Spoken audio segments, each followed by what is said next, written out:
Hello students. So in the previous lecture we have discussed about the element hydrogen. Okay. तो अब हम इसका अगला पार्ट डिस्कस करेंगे. In this particular lecture we will discuss about alkali metals and other elements of group 2. Okay. So these alkali metals and elements of group 2 means group 1 and group 2 is placed left on the periodic table, right? So यहाँ पे इनके जो सारे electrons है, last electrons है, they will enter into NS subshell. Okay, and this is the reason they belong to the S block of the periodic table. अब ये जो ग्रुप 1 है इसमें कौन कौन आता है? सो ग्रुप 1 में कौन कौन आता है? हाइड्रोजन आता है, lithium, sodium, potassium, rubidium, caesium and francium. Okay, ये एलिमेंट जो है वो ग्रुप 1 में आते हैं. और ग्रुप 2 में कौन आता है? फिर बेरिलियम आता है, magnesium, calcium, strontium, barium and radium. Okay, तो ये सारे एलिमेंट्स जो है वो ग्रुप 2 में आते हैं, राइट. अब इनमें से जो इनको कलेक्टिवली एक्सेप्ट हाइड्रोजन ग्रुप 1 के जो है ना, उनको कहा जाता है अल्कली मेटल्स. इनमें से जो सोडियम है, राइट, इनमें से जो सोडियम है वो 6th मोस्ट एबेंडेंट एलिमेंट है. और उसका जो अगला एलिमेंट है नेक्स्ट बॉक्स का, वो जो है पोटाशियम, वो 7th मोस्ट एबेंडेंट एलिमेंट कहा जाता है. ओके, अब इसमें जो रेडियम है, ओके, ग्रुप 2 का जो रेडियम है, तो रेडियम की बात बाद में करेंगे. पर जो फ्रेंशियम है वो नेचर में ऐसा इजीली दिखाई नहीं देता because it is radio active in nature. Okay, ये जो फ्रेंशियम है it is radio active in nature. Okay, and it has short half life period. अब ये जो ग्रुप 2 है, इस ग्रुप 2 में से जो एलिमेंट्स है ना सारे, तो इनमें कौन कौन आता है हमने देखा है. Okay, they occur as minerals in rocks. Okay, mineral के फॉर्म में वो रॉक्स में दिखाई देते हैं. मैग्नीशियम एंड कैल्शियम ये बहुत एबेंडेंट होते हैं. कौन? मैग्नीशियम और कैल्शियम ये बहुत एबेंडेंट होते हैं नेचर में. और इनमें से रेडियम जो होता है ना, हम सबको पता है कि radium is one of the first 2 radio active elements. Okay, radium and uranium हमें पता है. तो जो मादाम क्यूरी थी साइंटिस्ट, तो उन्होंने जो 2 रेडियो एक्टिव एलिमेंट का खोज किया, उनकी जो खोज की, तो उनमें से एक था radium. So it has history and that's why it is very important for us to study. Okay, अब ज़रा इनके इलेक्ट्रॉनिक कन्फिगरेशन के बारे में बात करेंगे. This 2 groups, group 1 and group 2, they have the general outer electronic configuration as NS1, okay, and NS2. Okay, they have general electronic configuration. So s electron जो होते हैं वो लूजली हेल्ड करते हैं उन वैलेंस शेल में, and they can be easily removed to form metal ions. तो इनमें से क्या बनेंगे? क्या बनेगा? मेटल आयन बनेगा. Okay, because they loosely held this electrons. Okay, so इनका जो जनरल इलेक्ट्रॉनिक कन्फिगरेशन है वो आपके बुक में है. You can throw vision on to that table. Okay, अब नेक्स्ट पॉइंट की बात करेंगे. ओके, नेक्स्ट पॉइंट में क्या आता है वो देखेंगे. हमें देखना है कि trends in atomic and physical properties of elements of group 1 and 2. मतलब in short we will look, क्या देखेंगे हम कि atomic and physical properties. Okay, atomic and physical properties of course group 1 and 2, उनके हम एटॉमिक एंड फिजिकल प्रॉपर्टीज देखेंगे. Okay, so एक एक पॉइंट देखेंगे. They all are silvery white and soft. So silvery white उनका अपीयरेंस होता है. Okay, and they are soft in nature. All, okay, they are soft in nature. They have low density. Okay, large atomic size होती है. So large atomic size, and that's why they have low density. Okay, they have low density, ये points सिर्फ आपको ध्यान में रखने. So they are the most electropositive elements. So most electropositive elements, right? So alkaline earth metals, they are also in silvery white lustrous form, okay, but they are harder than the alkali metals. So both are soft and silvery nature, पर जो alkaline earth metals होते हैं ना, वो कैसे होते हैं, quite hard होते हैं. Okay, they are also strongly electropositive in nature but comparatively less electropositive than the alkali metals. So उनमें थोड़ा सा एक कंपैरिजन हम कर सकते हैं. ओके, सो उनकी जो फिज़िकल एंड एटॉमिक प्रॉपर्टीज़ है, तो वो टेबुलर फॉर्म में उनके मेल्टिंग पॉइंट क्या है उनका, देन उनका आयोनिक रेडियस क्या है, एटॉमिक रेडियस क्या है, तो वो टू द पॉइंट आपके बुक के टेबल में गिवन है. So you can observe that. Okay, so इनमें जो यूनिपॉजिटिव आयन्स होते हैं ना, मतलब एक ही आयन प्रेजेंट होता है उनमें, तो they have the inert gas configuration. Okay, so thus they have no unpaired electron and their compounds are diamagnetic and colorless. So this is very important. Their compounds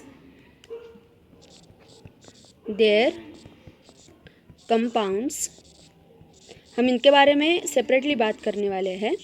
their compounds are what, they are diamagnetic in nature.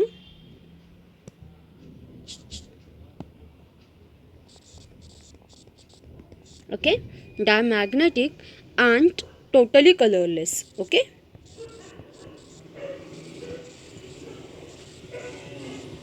okay, keep this point in mind. So this lithium and beryllium, they differ from the rest of the element, okay, because they have extremely small size and comparatively high electronegativity. So if lithium and beryllium, okay, ये जो है ना, they have ये differ क्यों करते हैं, because they have extremely small size. Okay, small size होती है, okay, and high, small size भी होती है, और उसके साथ उनके पास बहुत ही ज़्यादा क्या होती है, इलेक्ट्रोनेगेटिविटी होती है, हाई इलेक्ट्रो नेगेटिविटी होती है. That's why they differ from their group. This is the reason. Okay, सिर्फ डिफ़र करते हैं इतना लिख देना काफ़ी नहीं है. Okay, you should know why they differ. ठीक है, so they have regularity in the physical properties. Okay, वो आप जब टेबल ऑब्जर्व करोगे तो आपको समझ में आ जाएगा. सो ये हमने ऑलरेडी डिस्कस किया है कि atomic and ionic radii and densities increase down both the groups. Okay, then ionization enthalpies and electronegativities decrease down both the groups. Okay, so they have high negative values of standard reduction potential. Okay, so ये एक point हम note करते हैं कि they have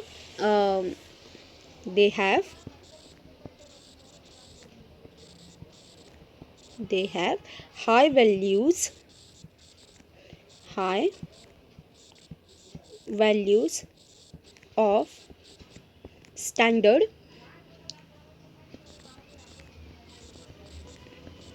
reduction potential. Okay, so this was all about the physical properties of group 1 and group 2 elements, and now we will discuss about the chemical properties. So chemical properties है, so obviously उसमें क्या आएंगे, सारे के सारे reactions आएंगे. How they react, chemical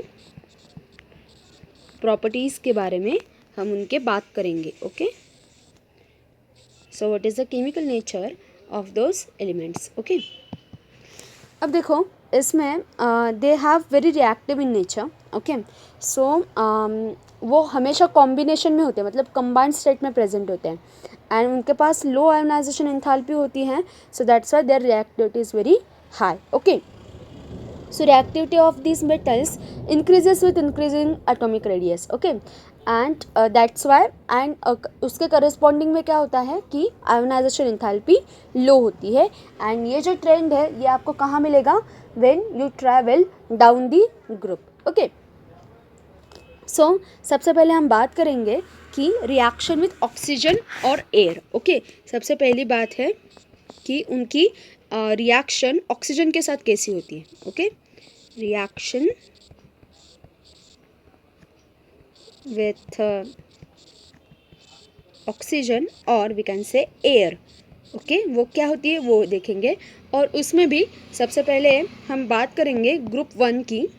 okay, group wise हम reactions देखेंगे. ग्रुप 1 में आपको कैसे ट्रेंड दिखता है वो सबसे पहले हम देखेंगे. ओके, सो ऑक्साइड्स बनते हैं when they react with oxygen. Okay, so देखो क्या रिएक्शन मिलेगी आपको कि देखो लिथियम की रिएक्शन कैसे होती है. Lithium when react with oxygen, okay, you will get the lithium oxide. Okay, lithium oxide. Same is the case with nitrogen. Nitrogen नहीं, सोडियम, सॉरी, आपको मिलेगा sodium peroxide. Okay, sodium peroxide आपको मिलेगा. Potassium का देखो क्या होता है, पोटेशियम सुपर ऑक्साइड मिलेगा आपको. ओके, सो KO2. सो इसमें से आपको क्या ध्यान में रखना है कि ये जो है ना ये ऑक्साइड है. ओके, ये दूसरा जो है वो पेरोक्साइड है एंड तीसरा जो है ना वो है सुपर ऑक्साइड. ओके, ये बातें आपको क्या करनी है, ध्यान में रखनी है. Right, so oxide, peroxide and super oxide you will get. Okay, अब इसमें देखो और एक बात है कि ऑक्साइड्स जो होते हैं ना वो स्ट्रांगली बेसिक होते हैं in nature. So they dissolve in water forming aqueous solution of strong alkali. तो ये भी रिएक्शन एक बार देख लेते हैं कि ये रिएक्शन कैसी होती है वो भी एक बार ऑब्जर्व कर देते हैं. देखो कि ये जो फॉर एग्जांपल आपके पास ऑक्साइड है लिथियम का. ओके, सो दो मॉलिक्यूल्स है उसके फॉर एग्जांपल. तो जब ये वाटर में आप उसको डिसॉल्व करोगे तो फिर आपको मिलेगा उसका एक्वियस फॉर्म आपको मिलेगा. Okay, because they are strong basic in nature. Okay, अब हम देखेंगे कि ग्रुप 2 जो है, ग्रुप 2 के रिएक्शंस कैसे हैं.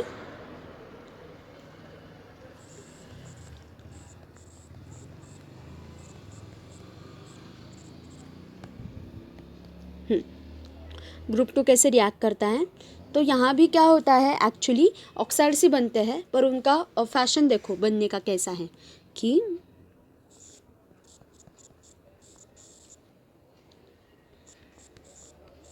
इनके भी क्या मिलेंगे आपको, ऑक्साइड्स ही मिलेंगे. कोई अलग बात, अलग चीज़ नहीं मिलने वाली आपको यहाँ से. ओके, ये इसकी रिएक्शन है. देन अगर आपने उसका प्रोपोर्शन बढ़ा दिया नाइट्रोजन के साथ, फॉर एग्जांपल आप रिएक्ट कर रहे हो तो आपको उसका ऑक्साइड मिलेगा.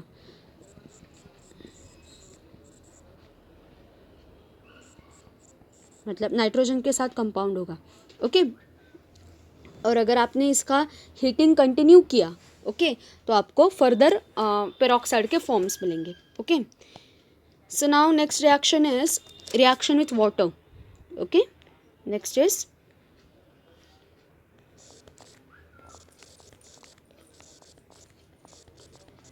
रिएक्शन विथ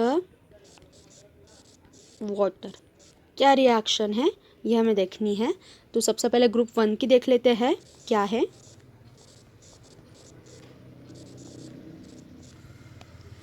ग्रुप 1 में क्या होता है देखते हैं.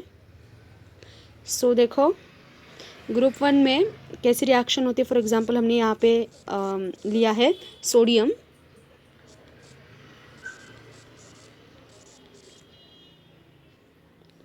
तो यहाँ पे डिसोसिएशन होता है, ओके। और एक्सोथर्मिक रिएक्शन मिलती है आपको, क्योंकि आपको पता होगा कि सोडियम मेटल जो होता है उसका जब कांटेक्ट वाटर के साथ होता है तो वो बर्स्ट हो जाता है, बहुत हीट जो होती है ना वो इवॉल्व कर देता है, लैब में कभी आपने देखा होगा। और हाइड्रोजन गैस जो है ना वो उसमें लिबरेट होता है, ओके। देखेंगे ये रहा ग्रुप 1 का। अब ग्रुप 2 का क्या है वो देखेंगे।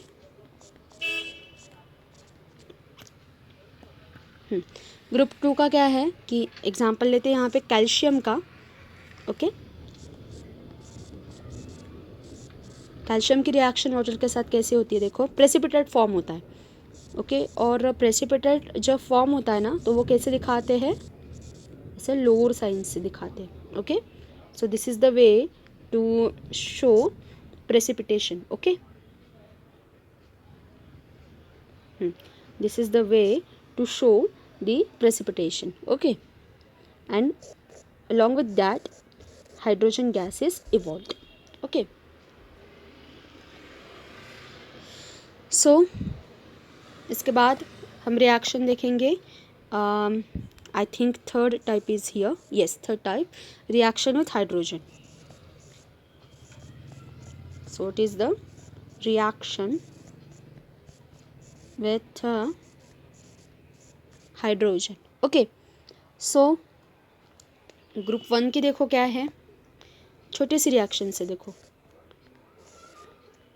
ग्रुप 1 की क्या है कि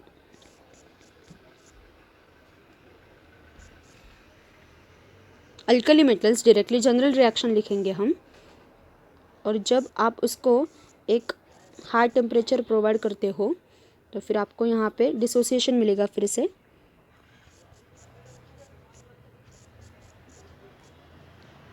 ओके।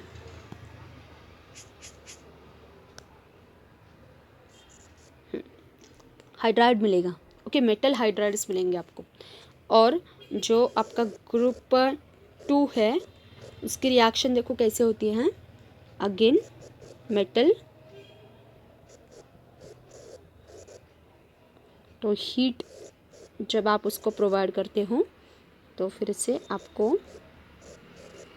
कंपाउंड्स मिलेंगे हाइड्रोजन के साथ, ओके। MH2 टाइप हाइड्राइड्स कहेंगे इनको, ठीक है। अब इनका हैलोजन के साथ कैसे रिएक्शन है वो देखते हैं, ओके। रिएक्शन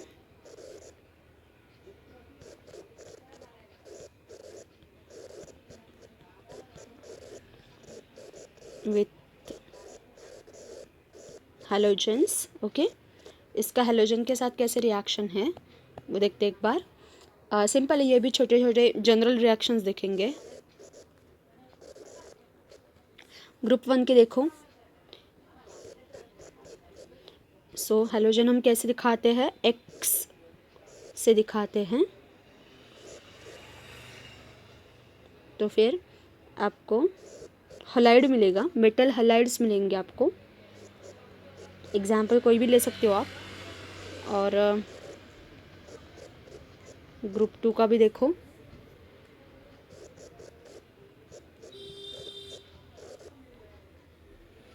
तो आपको MX2, यहाँ पे M मतलब मेटल है, ओके। अब इसका रिड्यूसिंग नेचर देखो, रिड्यूसिंग नेचर क्या है इसका कि रिड्यूसिंग पावर जो है इसकी, ओके, किसकी, ये जो सारे के सारे जो मेटल आयंस हैं, ओके, तो इनके पास रिड्यूसिंग पावर होती है, ओके। और वो कैसे मेजर करते हैं, ये एक पॉइंट लिख देते हैं, एक मिनट।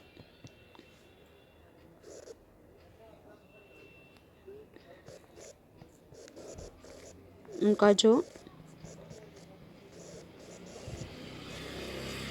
रिड्यूसिंग नेचर है, तो जो रिड्यूसिंग पावर होती है ना, रिड्यूसिंग पावर जिसे कहते हैं, तो वो रिड्यूसिंग पावर कैसे मेजर की जाती है? In terms of standard electrode potential. Okay, तो आपको ट्रांसफॉर्मेशन कैसे मिलेगा? देखो इसका कि मेटल है आपका सॉलिड फॉर्म में। ओके, तो ये जो मेटल है, यह मेटल डायरेक्टली ट्रांसफॉर्म हो जाएगा कैसे? उनके एक्वियस फॉर्म में मेटल का क्या बनेगा? सॉल्यूशन बनेगा। ओके, तो in this way you can represent the what reduction type of reaction. Okay, so ऐसे आपको रिएक्शंस मिल सकते हैं। सो अल्कलाइन ग्रुप 2 के जो मेटल्स है, अल्कलाइन अर्थ मेटल्स हैं, they have high negative values of standard reduction potential. Okay, and they are strong reducing agent. Okay, but still they have the reducing power is less than the alkali metals. So alkali metals की जो होती है ना, alkali metal से एक side पे और दूसरे साइड पे अल्कलाइन अर्थ मेटल्स है। ओके, अर्थ मेटल से मतलब ये है group 1 and this one is group 2। Okay, तो इनमें से रिड्यूसिंग पावर जो होती है ना, वो इनकी ज़्यादा होती है। Okay, in terms of reducing power. Okay, और ऐसे नहीं लिखेंगे, मतलब डायरेक्टली हम रिड्यूसिंग पावर ही लिख देते हैं कि रिड्यूसिंग पावर। ओके, सो ये इनकी ज़्यादा होती है। सो अब हमें देखना है कि इनके सॉल्यूशंस कैसे बनते हैं। Okay, solutions in liquid ammonia कैसे बनते हैं उनके, ये हमें देखने। Okay, so 6th point, solutions in liquid ammonia. So एक एक रिप्रेजेंटेटिव रिएक्शन लेंगे।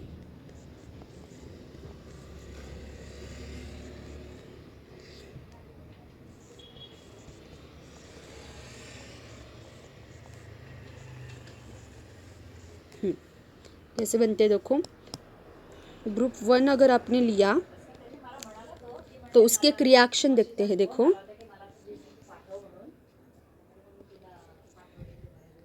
सो यहाँ पे हमने ये एक बार देखा है कि ये कैसे रिप्रेजेंटेशन इसका कैसा होता है। देखो,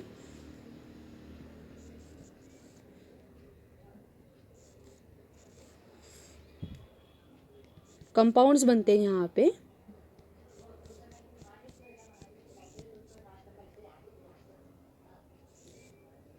अब यहाँ पे आपको पता चल गया होगा एक्स का मतलब क्या है, कि अमोनिया के मॉलिक्यूल्स जितने हैं ना, उनको कहेंगे एक्स।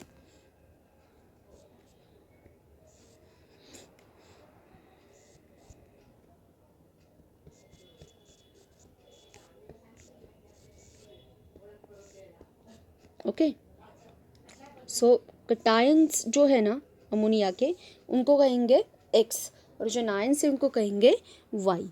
ओके, सो ये रही उसकी रिएक्शन। राइट, ग्रुप 2 की देखते हैं, ग्रुप 2 की रिएक्शन कैसे है।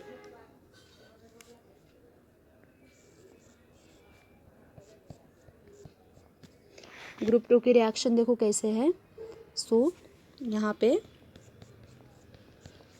थोड़ी सी सेम ही है, चेंज कहाँ पे है वो नोट करो। ओके, x+2y फॉर्मूला इसका, x+2y इसका फॉर्मूला है।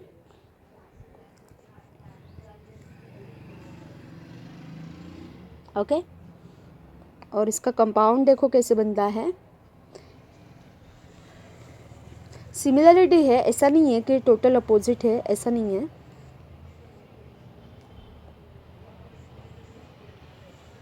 एक बार आपको समझ में आया ना कि कैसे लिखना है, okay, then you can write down easily. Okay,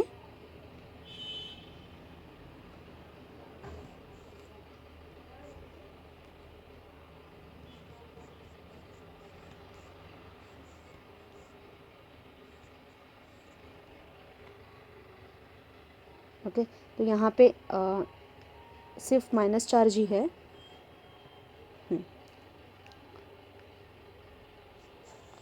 to नहीं है यहाँ पे। Okay, so this is the way to write the what the solution in liquid ammonia formation। Okay, अब इसके बाद एक छोटा सा पॉइंट है, वो है diagonal relationship. Okay, so when you look at the periodic table तो आपको एक ये डायगोनल रिलेशनशिप देखने को मिलेगी। Okay, you can observe this diagonal relationship, मतलब lithium is related to magnesium, beryllium is related to aluminium. Okay, so ये आपको रिलेशनशिप जो है ना ये देखने को मिलती है। ओके, सो ये छोटा सा पॉइंट है, उसके लिए आपको आपके पास पीरियोडिक टेबल चाहिए, diagonal relationships।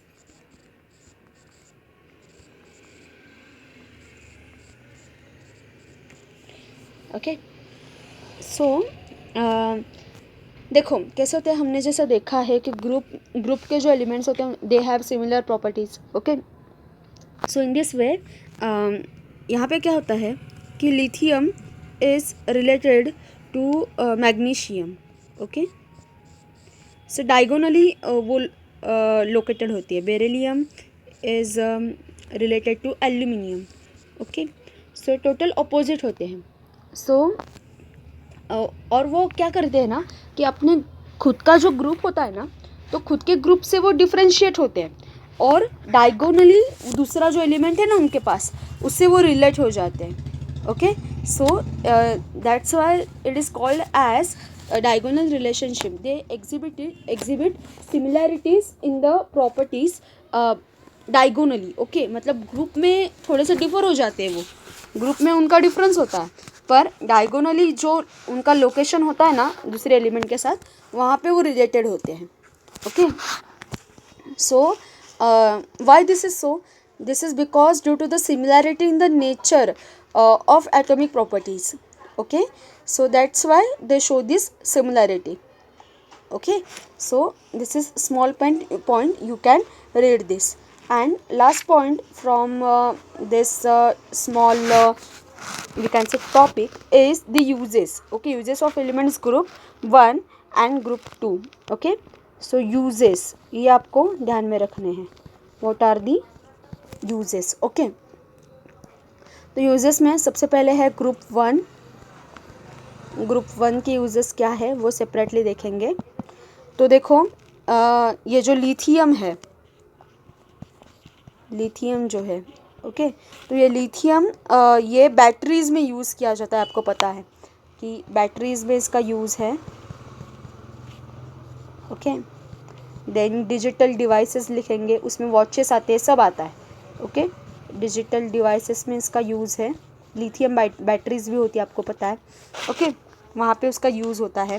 Then liquid sodium जो होता है, ओके, ये जो लिक्विड सोडियम होता है वो हीट ट्रांसफ़र करता है in nuclear power station for heat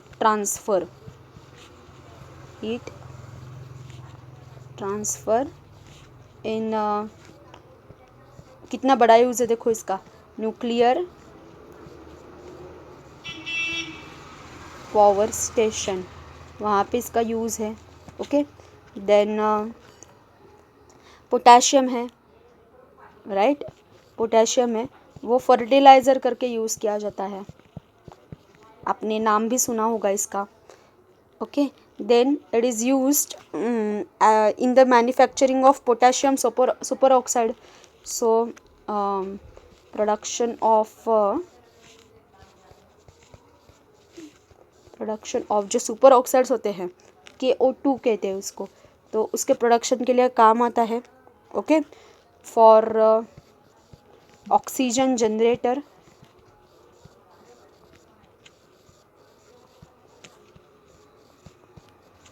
okay, and it is good absorbent for carbon dioxide। so it is very good absorbent for the carbon oxide। and केजियम है। Okay, केजियम जो है वो photo electric sales में use करते हैं उसका। सो वो उसका एक कैरेक्टरिस्टिक यूज़ है, फोटो इलेक्ट्रिक सेल्स में उसका यूज़ किया जाता है। ओके,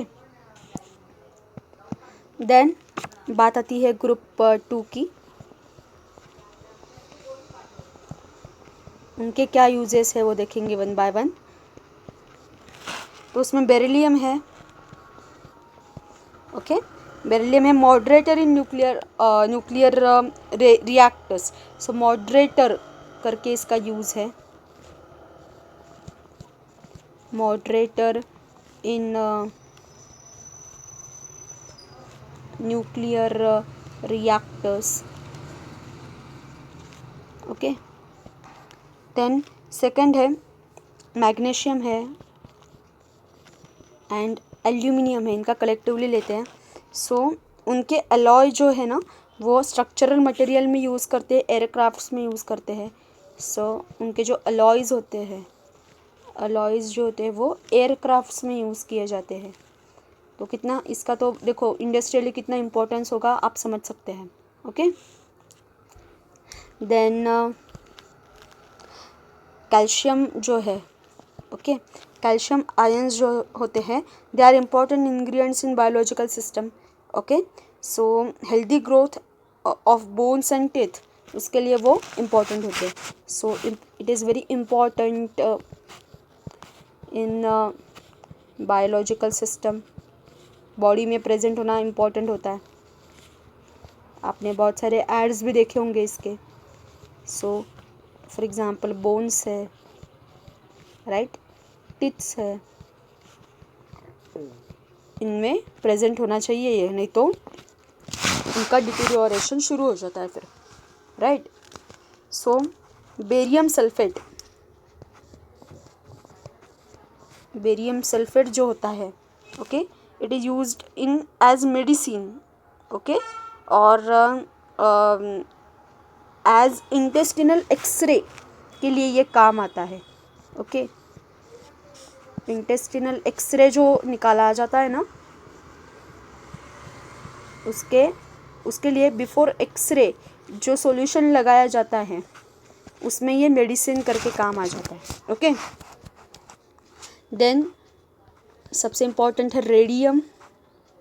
ओके, जो आपका रेडियम है वो सबसे इम्पॉर्टेंट है। Y it is important, because इसमें जो रेडियम है आपका, तो वो जो रेडियम है ना वो कहाँ पे यूज़ किया जाता है आपको पता है, वो रेडियो एक्टिव है, राइट। सो रेडियो एक्टिव है इसलिए उसका थर्मल पावर प्लांट्स में यूज़ होता है। एंड और उसके साथ ही रेडियोथेरेपी जो होती है ना, रेडियोथेरेपी, उसमें उसका यूज़ होता है फॉर कैंसर ट्रीटमेंट। कितना बड़ा यूज़ है इसका भी देखो आप, कैंसर ट्रीटमेंट। ओके, उसके साथ ही they have the biological importance. Okay, so sodium जो होता है वो एक्स्ट्रा सेल्यूलर फ्लूइड्स में होता है। Okay, then the concentration of sodium and potassium ion should be maintained in your brain. Okay, then nerve signals transmission के लिए sodium important होता है। सो सोडियम एंड पोटेशियम जो है ना वो बायोलॉजिकली बहुत ही इम्पॉर्टेंट होते हैं। ओके, सो पोटेशियम जो है वो भी सेल्स में सबसे इम्पॉर्टेंट होता है, राइट। सो प्रोटीन सिंथेसिस में उसका यूज़ है, ऑक्सीडेशन ऑफ ग्लूकोज में उसका यूज़ है। मैग्नीशियम की बात भी सेम है, क्लोरोफिल में प्रेजेंट होता है ग्रीन प्लांट्स के लिए। ओके, सो ग्लूकोज का ब्रेकेज है उनके लिए मैग्नीशियम लगता है। प्रोटीन जो है उसका एक इम्पॉर्टेंट को फैक्टर होता है ये मैग्नीशियम। बोन्स एंड टीथ्स में कैल्शियम प्रेजेंट होता है। ब्लड क्लॉटिंग जो होता है उसके लिए उसका यूज़ होता है। सो ये हम सिर्फ नोट करेंगे कि बायोलॉजिकली जो कुछ भी बायोलॉजिकल इम्पोर्टेंस है ना, सो बायोलॉजिकली